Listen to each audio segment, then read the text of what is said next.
আমাদের রাজ্যের পশ্চিমে যে গুহাটা আছে সেখানে একটা পুঁতিতে এই রাজ্যকে নিয়ে একটা ভবিষ্যৎবাণী লেখা আছে। মন্ত্রী সিন্দুকের উপর হাত রাখতেই সাথে সাথে সিন্দুকটির নিচ থেকে খুলে গিয়ে আলোর রোশনি বেরিয়ে আসে। ওদিকে সব কিছু দেখতেছে রাক্ষসীরা মায়া আয়নায়। তা কি করে সম্ভব? আমি যে নিঃসন্তান। এই উর্মিমালাকে দুনিয়ার আলো দেখার আগেই শেষ করে ফেলতে হবে। এই দেখুন, তার হাতে সেই মায়ারত্ন আংটি। রাক্ষসীরা আমাগর রাজ্যে আক্রমণ করছে। এই নাও দাসী, রাজকুমারী উর্মিমালাকে নিয়ে এক্ষুনি নিরাপদ কোনো জায়গায় চলে যাও। তুই নিজের বিপদ নিজেই ডেকে আনলি, আজ তুই আমার হাতেই মরবি। একটা পদ্ম পাতায় করে উর্মিমালাকে নদীতে ভাসিয়ে দিয়ে সেখানেই মারা যায়। তারপর থেকে রাজকুমারী উর্মিমালা মায়া নামে সবার কাছে পরিচিত হয়। ওই মেয়েকে হত্যা করে আমি সেই মায়ারত্ন আংটি নিয়ে আসব। 20টা বছর কেটে গেল, এখনো আমাদের উর্মিমালা ফিরে আসেনি। সেই অমাবস্যার রাতে তাকে বলি দিতে হবে। আহ, কি অপূর্ব সুন্দর!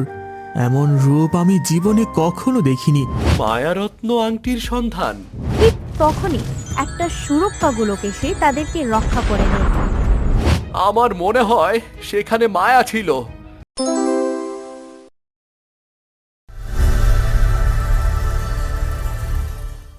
মহারাজ, যেভাবে রাক্ষসীরা আমাদের রাজ্যের ওপর অত্যাচার চালাচ্ছে, এভাবে চলতে থাকলে তো একদিন আমাদের এই সুন্দরপুর রাজ্য ধ্বংস হয়ে যাবে। তখনই এক দরবেশ বাবা এসে হাজির হয়। চিন্তার কোনো কারণ নেই মন্ত্রী মশাই। এ কি বলছেন দরবেশ বাবা? আমাদের রাজ্য ধ্বংসের মুখে, আর আপনি বলছেন চিন্তার কোনো কারণ নেই? জি মহারাজ, চিন্তার কোনো কারণ নেই। আমাদের রাজ্যের পশ্চিমে যে গুহাটা আছে সেখানে একটা পুঁতিতে এই রাজ্যকে নিয়ে একটা ভবিষ্যৎবাণী লেখা আছে। এখনই এসেছে সেই সময় ভবিষ্যৎবাণীটি উন্মোচন করার। তাহলে আর দেরি কিসের? আমরা এখনই বেরিয়ে পড়ছি। দাঁড়ান মহারাজ, এই চিরকুটটি আপনার কাছে রাখুন। আপনার সুদিন ও দুর্দিনের সময় এটা খুলে দেখবেন। রাজা আর মন্ত্রী দরবেশ বাবার কথা মতো সে গুহার উদ্দেশ্যে বেরিয়ে পড়ে।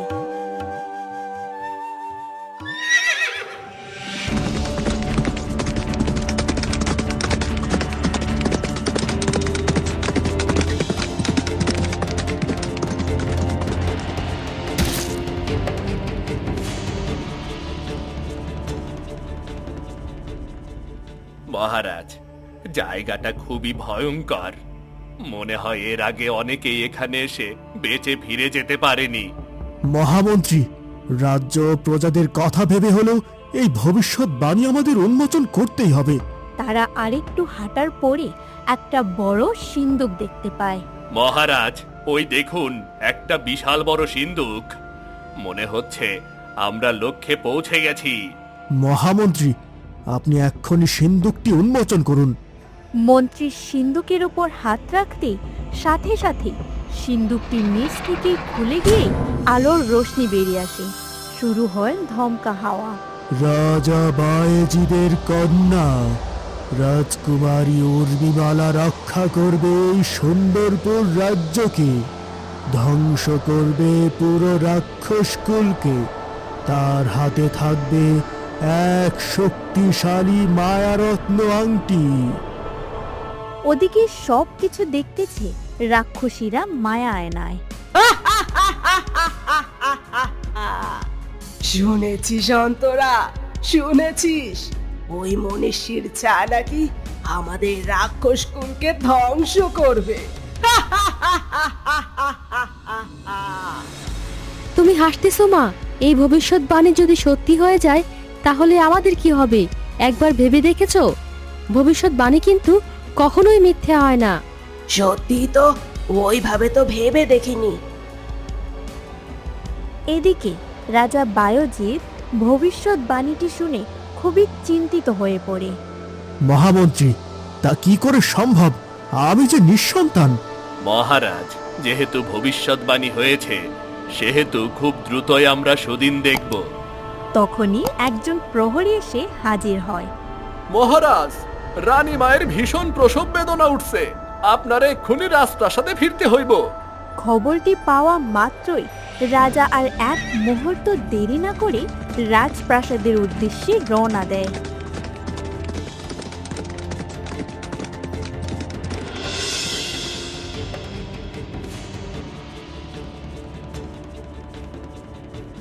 ওদিকে রাক্ষসীরা উর্মিমালার আসার খবর জানতে পেরে বলে, আমি বলছিলাম মা, ভবিষ্যৎবাণী কখনোই মিথ্যে হয় না। এখন দেখলে তো, আর এক মুহূর্ত দেরি করা যাবে না। এই উর্মিমালাকে দুনিয়ার আলো দেখার আগেই শেষ করে ফেলতে হবে। ঠিক বলেছিস অন্তরা, আর এক মুহূর্ত দেরি করা যাবে না।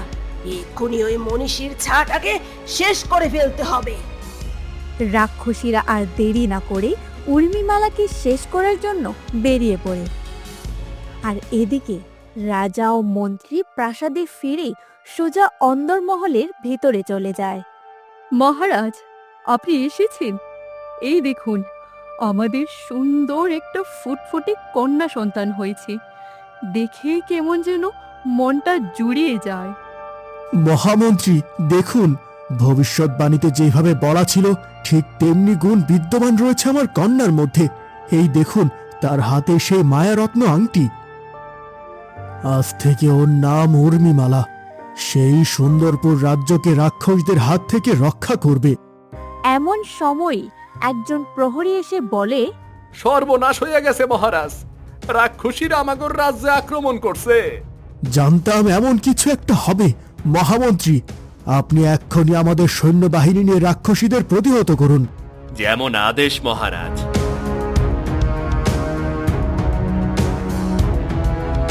রাজার আদেশ মতো মন্ত্রী সৈন্যবাহিনী নিয়ে যুদ্ধে ঝাঁপিয়ে পড়ে।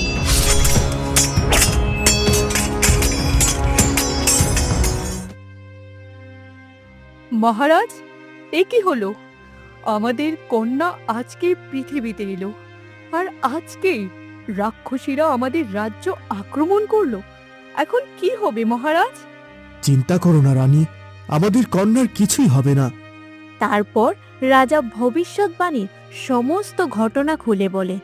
তখনই একজন সৈন্য এসে রাজাকে বলে, মহারাজ, যুদ্ধের ভয়াবহ অবস্থা, আমাদের অধিকাংশ সৈন্যই নিহত হয়ে গেছে। এখন আপনার সাহায্য প্রয়োজন। মনে হচ্ছে অবস্থা বেশি একটা ভালো না।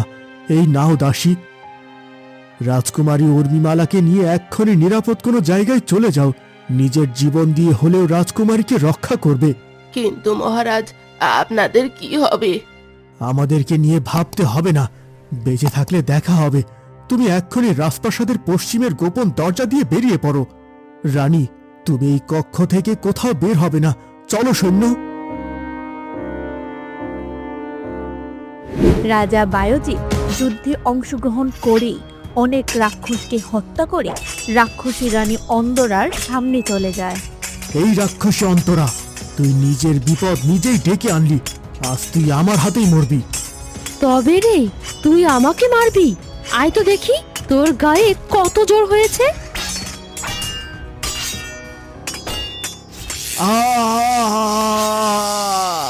সেনাপতি, আপনি যুদ্ধ চালিয়ে যান, আমি মহারাজকে নিয়ে নিরাপদ স্থানে চলে যাচ্ছি। মন্ত্রী রাজাকে নিয়ে নিরাপদ স্থানে চলে যায়। এদিকে দাসী আহত শরীর নিয়ে আর চলতে না পেরে একটা পদ্ম পাতায় করে উর্মিমালাকে নদীতে ভাসিয়ে দিয়ে সেখানেই মারা যায়। ওদিকে রাক্ষসী অন্ধরা কাউকে না পেয়ে রেগে যায়। কোথায় তোরা? কোথায় পালিয়ে আছিস? সব কয়টা মনীষীর দল। মা, যেভাবেই হোক উর্মিমালাকে খুঁজে বের করো। ওকে আমার চাই, জীবিত হোক কিংবা মৃত। পুরো রাজপ্রাসাদ তন্ন তন্ন করে খুঁজেও উর্মিমালাকে না পেয়ে রাক্ষসীরা রেগে সেখান থেকে চলে যায়।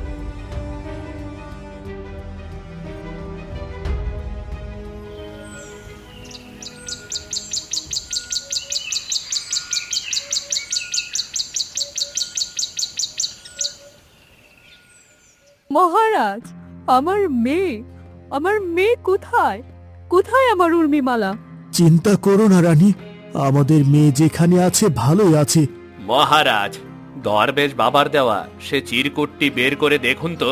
মন্দ বলেননি আপনি, আমি তো একদম ভুলেই গিয়েছিলাম। এরপর রাজা সেই চিরকুটটি বের করে পড়ে। মহারাজ, এই বাক্যটির মানে কি? এই বাক্যটির মানে হলো, এই যে খারাপ সময় চলতেছে এটা চলে যাবে।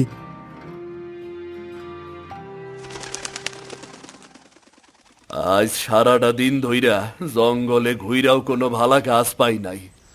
মনে হয় আজকের দিনটাও শুধু পানি খাইয়াই থাকতে হইব। আরে, এই গভীর জঙ্গলে বাচ্চার কান্নার আওয়াজ কোত্থেকে আইতাছে? মনে হয় কান্নার আওয়াজটা নদীর দিক থেকে আইতাছে। যাই তো, গিয়া দেখি।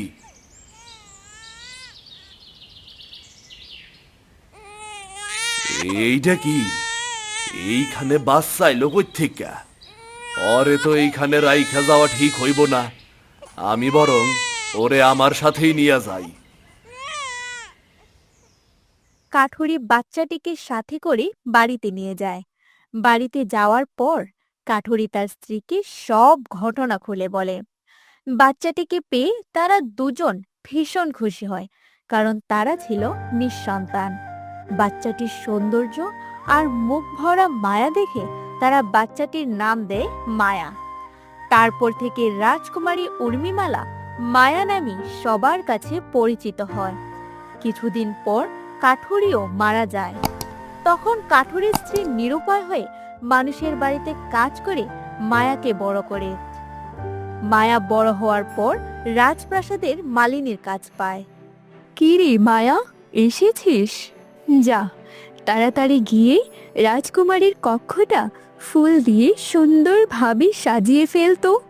ঠিক আছে রানীমা, আমি এখনই যাচ্ছি। এই বলে মায়া রাজকুমারের কক্ষ ফুল দিয়ে সাজাতে চলে যায়।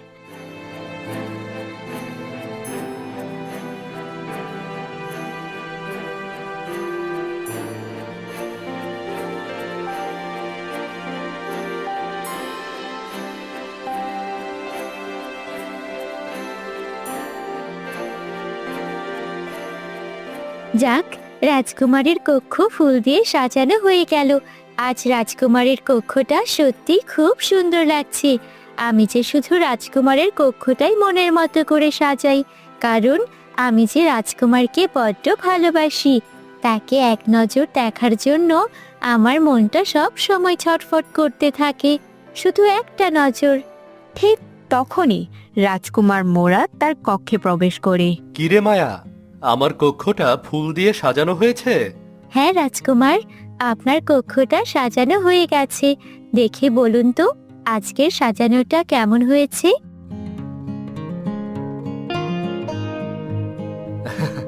বাহ মায়া, আজ তো খুব সুন্দর করে আমার কক্ষটা সাজিয়েছিস। আর শোন, কাল আমার জন্মদিন। কাল আরো বেশি করে ফুল দিয়ে পুরো রাজপ্রাসাদটা সুন্দরভাবে সাজিয়ে দিবি। আর আমার কক্ষটা একটু বেশি সুন্দর করে সাজাবি, কেমন? আপনি চিন্তা করবেন না রাজকুমার, আমি আপনার কক্ষটা মন দিয়ে সাজিয়ে দেব। আমি তো শুধু আপনার কক্ষটাই আমার মনের সব ভালোবাসা দিয়ে সাজাই, কারণ আমি যে আপনাকে বড্ড বেশি ভালোবাসি। আর আমার ভালোবাসার মানুষটার জন্মদিনে তো আরো বেশি সুন্দর করে সাজাবো। আর শোন, কাল আমার জন্মদিনে আমার ছোটবেলার বন্ধু বিজয় আসবে। তার কক্ষটাও সুন্দরভাবে ফুল দিয়ে সাজিয়ে দিবি, কেমন? ঠিক আছে রাজকুমার। ঠিক আছে, এখন তাহলে তুমি এসো, কেমন? মায়া মনের আনন্দে চলে যেতে থাকে।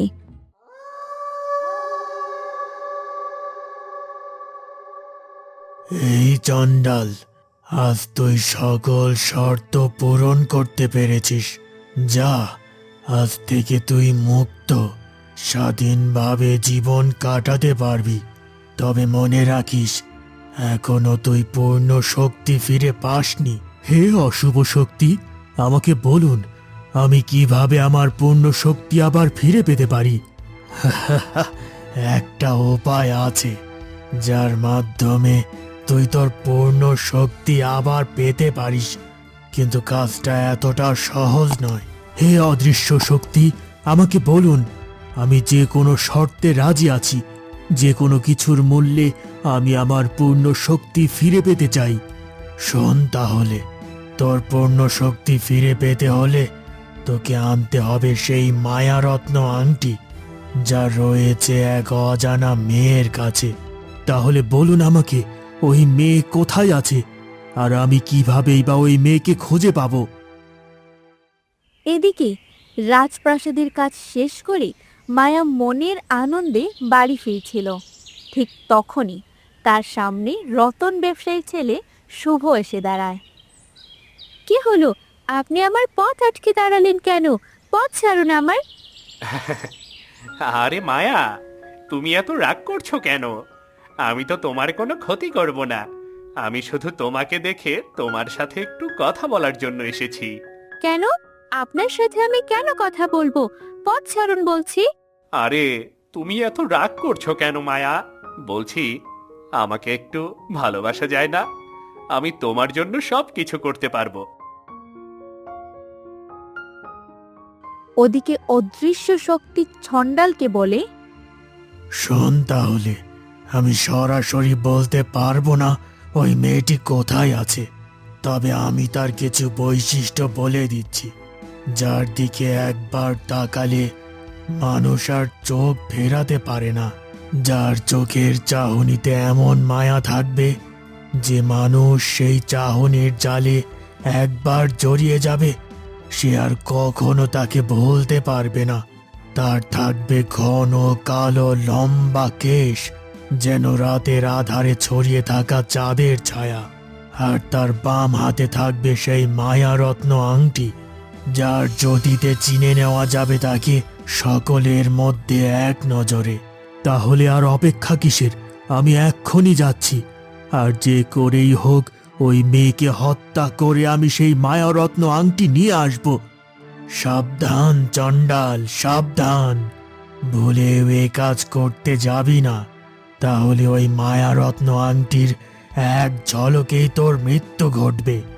একটা কথা ভালো করে মনে রাখিস, ওই মায়ারত্ন আংটি যতক্ষণ ওই মেয়ের কাছে আছে ততক্ষণ তুই ওর কিছুই করতে পারবি না। ওই আংটির মাধ্যমেই তুই হতে পারবি অশুভ শক্তির সম্রাট। হে অশুভ শক্তি, তাহলে উপায়? উপায় একটা আছে। তুই যদি ওই মেয়েকে বিয়ে করতে পারিস, তাহলে সেটাই হবে তোর জন্য সবচেয়ে বড় সুযোগ।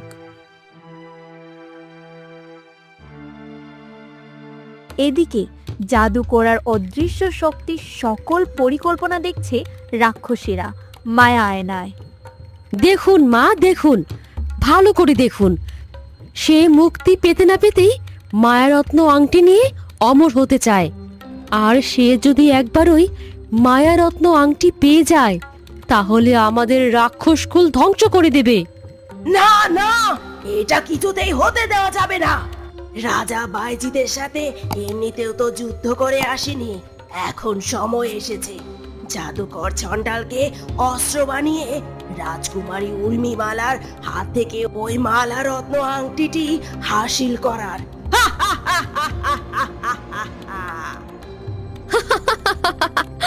সবুর করো মা, সবুর করো। ৪৯টা বলি দিলাম, শেষ বলিটা না হয় চণ্ডালকেই দেব। এই না হলে আমার মেয়ে একদম আমার মতো হয়েছে।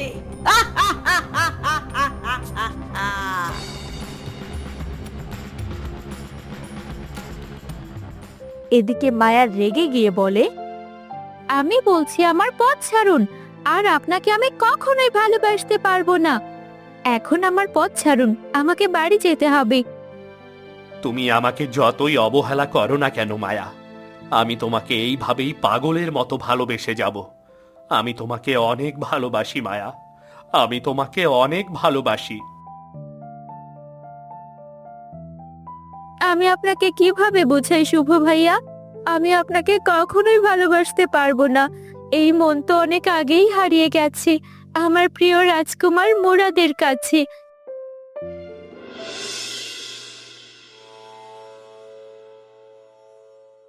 রানী, এবার অন্তত নিজেকে শান্ত করো। এভাবে কাঁদতে থাকলে তো তুমি অসুস্থ হয়ে পড়বে। কিভাবে শান্ত হব মহারাজ? 20টা বছর কেটে গেল, এখনো আমাদের উর্মিমালা ফিরে আসেনি। সে কোথায় আছে, কি করছে, কিছুই তো জানি না। মহারাজ, আমাদের উর্মিমালা কি কখনো ফিরে আসবে না? জানি না রানী, কিন্তু সৃষ্টিকর্তা চাইলে আমাদের উর্মিমালা একদিন ঠিকই ফিরে আসবে। আমার বিশ্বাস 20 বছর আগে যে ভবিষ্যৎবাণীটি হয়েছিল সেটা কখনোই মিথ্যে হবে না। বাবা, মা, তোমরা এখানে? বাবা, চলো না, তুমি তো বলেছিলে আজ বিকেলে আমাকে নিয়ে শিকারে বের হবে। এদিকে মায়াকে মন খারাপ করে থাকতে দেখে তার মা বলে, কি হলো মা, তোকে এমন দেখাচ্ছে কেন? আসার সময় রতন কাকার ছেলে শুভ ভাইয়া আমার পথ আটকে দাঁড়িয়ে বলল সে নাকি আমাকে ভালোবাসে। আমি ওনাকে না বলে দিয়েছি। তাহলে তুই কেন রানীমাকে বলছিস না যে শুভ তোকে বিরক্ত করছে? না মা, এটা করা যাবে না। এটা করলে শুভ ভাইয়ার জীবনটা নষ্ট হয়ে যাবে। আমি চাই না আমার কারণে কোনো মানুষের জীবন নষ্ট হোক। ঠিক আছে, যা ভালো মনে করিস তাই কর মা। ঠিক আছে মা, তুমি চিন্তা করো না। এখন খুব খিদে পেয়েছে, খাবার দাও তো। যা, তুই হাত মুখ ধুয়ে আয়, আমি তোর জন্য খাবার নিয়ে আসছি মা।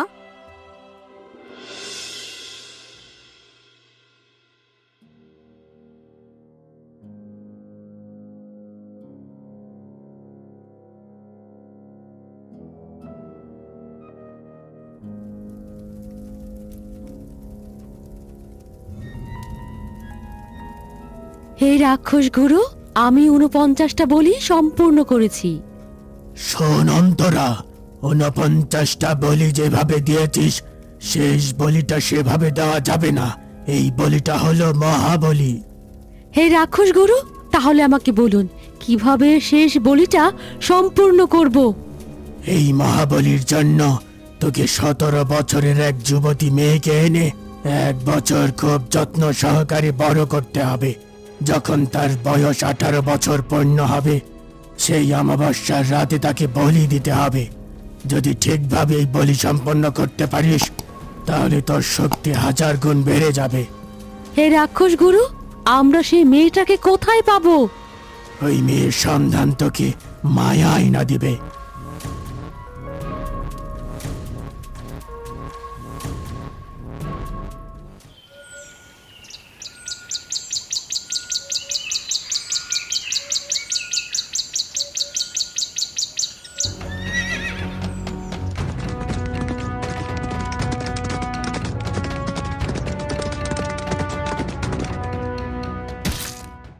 কিরে বন্ধু, কেমন আছিস? তোর আসতে কোনো অসুবিধা হয়নি তো? আলহামদুলিল্লাহ, ভালো আছি বন্ধু। আর আমার আসতে কোনো সমস্যা হয়নি। তুই কেমন আছিস? আলহামদুলিল্লাহ, আমিও ভালো আছি বন্ধু। তুই আমার জন্মদিনে এসেছিস, এতে আমি সত্যিই অনেক খুশি হয়েছি রে। আমারও অনেক ভালো লাগছে তোর জন্মদিনে আসতে পেরে বন্ধু। চল বন্ধু, চল কক্ষে গিয়ে একটু বিশ্রাম নে, অনেক দূর থেকে এসেছিস।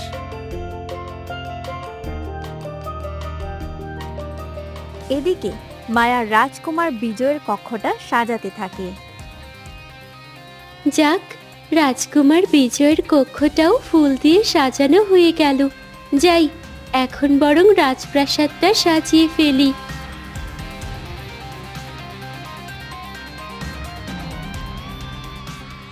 ওদিকে রাক্ষস গুরুর কথা মতোই রাক্ষসীরা মায়া আয়নায় সে মেয়ের সন্ধান পেয়ে সেখানে চলে যায়।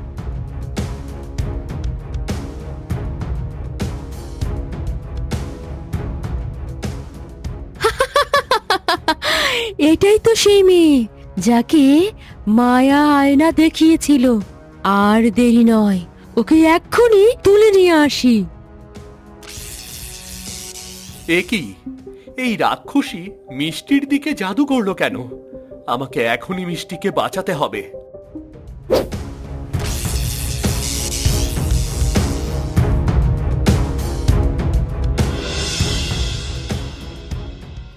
দেখ বন্ধু, আমি তোর জন্য এই কক্ষটা প্রস্তুত করেছি। এবার থেকে যখনই আসবি তুই এই কক্ষেই থাকবি। বাহ, কক্ষটা তো দারুণ সুন্দর সাজানো হয়েছে। আর ফুল দিয়ে সাজানোর কারণে তো আরো বেশি সুন্দর লাগছে। যে ফুল দিয়ে এই কক্ষটা সাজিয়েছে তার হাতে জাদু আছে বলতে হবে। হ্যাঁ বন্ধু, তুই ঠিকই বলেছিস। মায়ার হাতে সত্যিই জাদু আছে। আচ্ছা, এই মায়াটা আবার কি? মায়া হলো আমাদের রাজপ্রাসাদের মালিনী। প্রতিদিন সকালবেলায় বাগান থেকে তাজা ফুল এনে আমার কক্ষটা সুন্দরভাবে সাজিয়ে দেয়। তাহলে মায়াকে ডেকে আন, আমি তাকে একবার ধন্যবাদ দিতে চাই। তুমি ঠিক আছো তো মিষ্টি? তোমার কিছু হয়নি তো? না রাজু, আমার কিছু হয়নি, কিন্তু ওই রাক্ষসী কেন আমার উপরে জাদু করলো? তোর এত বড় দুঃসাহস! তুই রাক্ষসী রানী অন্ধরার শিকারকে বাঁচিয়ে নিলি। এখন তোকে কে বাঁচাবে? ইয়া!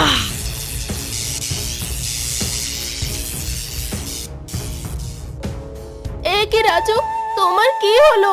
কথা বলো, চোখ খুলছো না কেন? তোমার শরীর এমন নীল হয়ে যাচ্ছে কেন? রাক্ষসী অন্ধরা মিষ্টিকে তার জাদুর শক্তি দিয়ে তুলে নিয়ে যায়।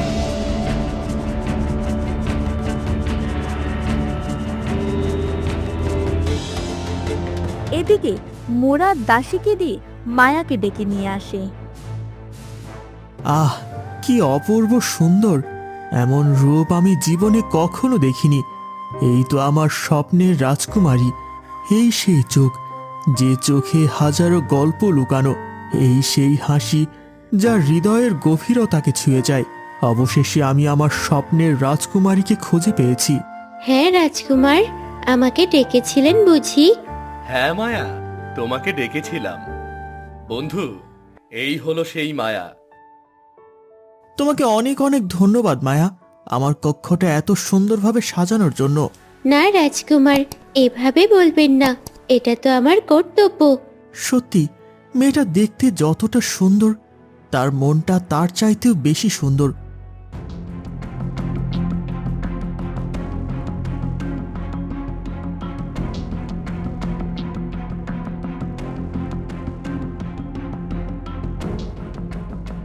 কি রে রাজু, তোর এমন অবস্থা কিভাবে হলো? কি হয়েছে তোর? তখন রাজু সব ঘটনা খুলে বলে। ও, তাহলে এই ব্যাপার। বিপদে পড়লেই বুঝি গুরুকে মনে পড়ে। আমি তোমার পায়ে ধরে বলছি, যেভাবেই হোক তুমি আমার মিষ্টিকে আমার কাছে ফিরিয়ে দাও, ফিরিয়ে দাও। ঠিক আছে, আমি তোর মিষ্টিকে ফিরিয়ে দেব, কিন্তু রাক্ষসী অন্তরার সাথে লড়াই করার মতো শক্তি যে আমার নেই। তাহলে গুরু উপায়? তখন ছন্ডার রাজুকে মায়ারত্ন আংটির সম্পর্কে জানায়। এইটুকু বর্ণনা দিয়ে মনে হয় না ওই মেয়েকে খুঁজে পাওয়া সম্ভব। গুরু, আমার কাছে একটা উপায় আছে। অজানা সব সত্যের সন্ধান নিয়ে একটা বই লেখা আছে দরবেশ বাবার কাছে।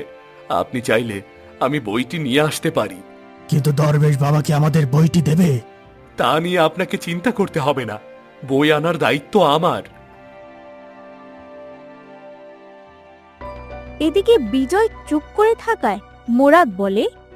কিরে বন্ধু, চুপ করে আছিস কেন? আর কিছু বলবি মায়াকে? না বন্ধু, মায়াকে আর কিছু বলার নেই। ঠিক আছে মায়া, তাহলে তুমি এখন যাও।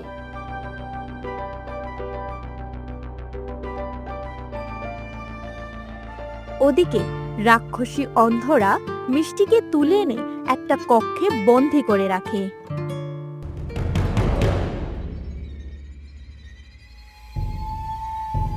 এই নে মেয়ে, খাবারগুলো খেয়ে নে। ছি, এইগুলো মানুষের খাবার নাকি? তবে রে, এই দেখ আমি তোর কি করি। তখনই অন্ধরা সেখানে হাজির হয়।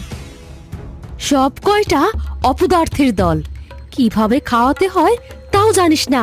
চলে যা এখান থেকে।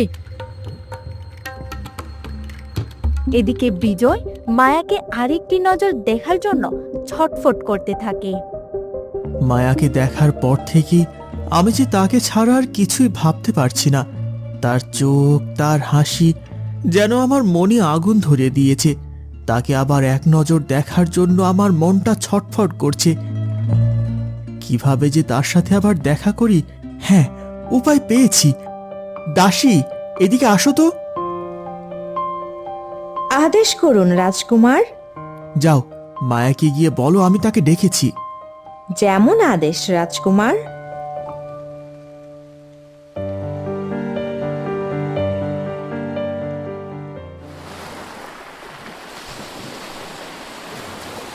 মিষ্টি, এগুলো খাবে না বুঝি? এই নাও, আমি তোমার জন্য সুস্বাদু খাবার নিয়ে এসেছি। এবার লক্ষ্মী মেয়ের মতো খেয়ে নাও। আমি কিছুতেই খাবো না। শয়তান, তুই আমার রাজুকে কি করেছিস? আমি আমার রাজুর কাছে যাব। বুঝেছি, এইভাবে হবে না। আমার ভালোভাবেই জানা আছে কিভাবে খাওয়াতে হয়।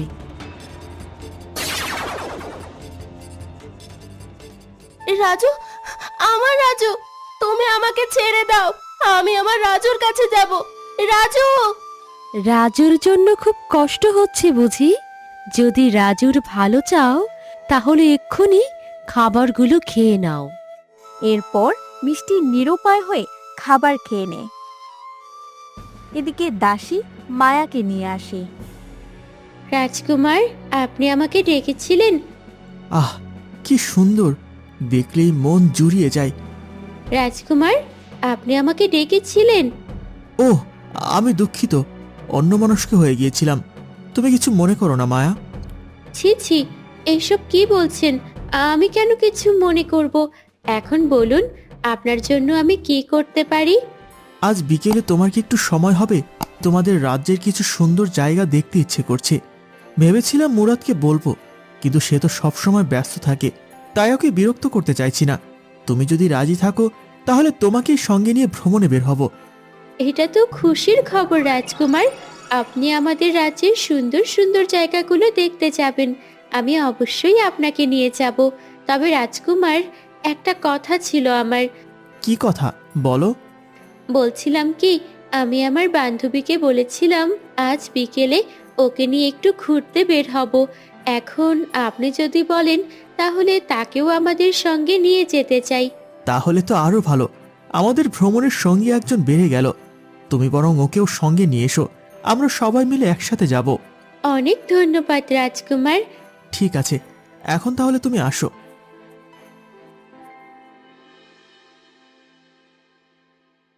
ওদিকে রাজু অনেক কষ্টে দরবেশ বাবার কাছ থেকে বইটি নিয়ে আসে।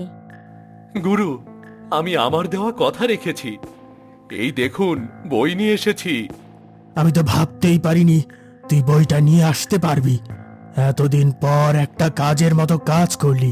ঠিক আছে, এবার বইটা পড় তো দেখি। মায়ারত্ন আংটির সন্ধান।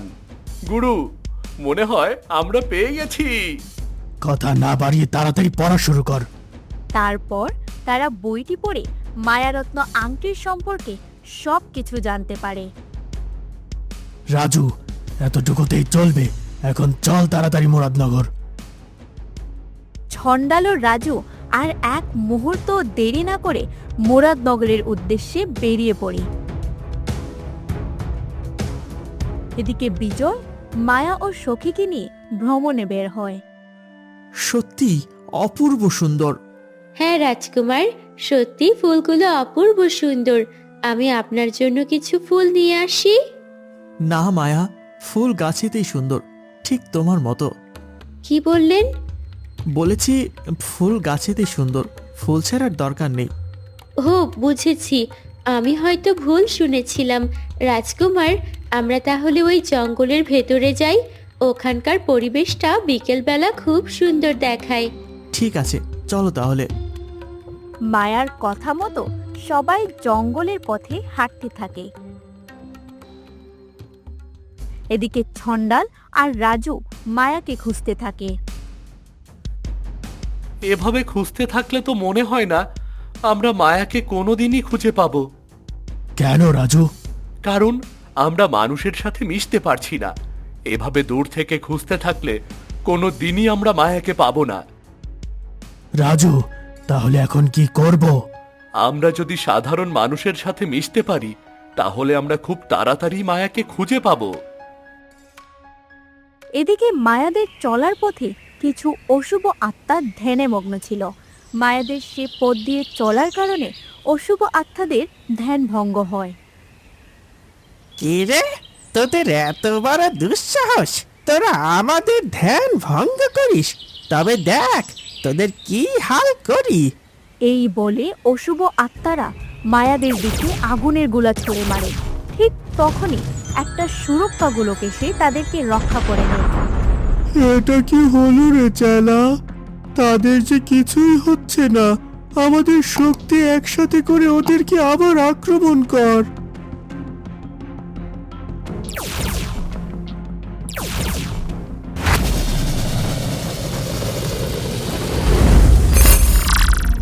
হ্যাঁ, এসব কি হচ্ছে? আমি যে কিছুই বুঝতে পারছি না। মায়া, আমার খুব ভয় লাগছে। এখন আমাদের কি হবে জানি না, কিন্তু হঠাৎ করে এই গোলকটা কোথা থেকে আসলো? চল চল, এখানে আর থাকা যাবে না। মনে হচ্ছে এরা কোনো সাধারণ মানুষ নয়। বাঁচতে চাইলে তাড়াতাড়ি পালা।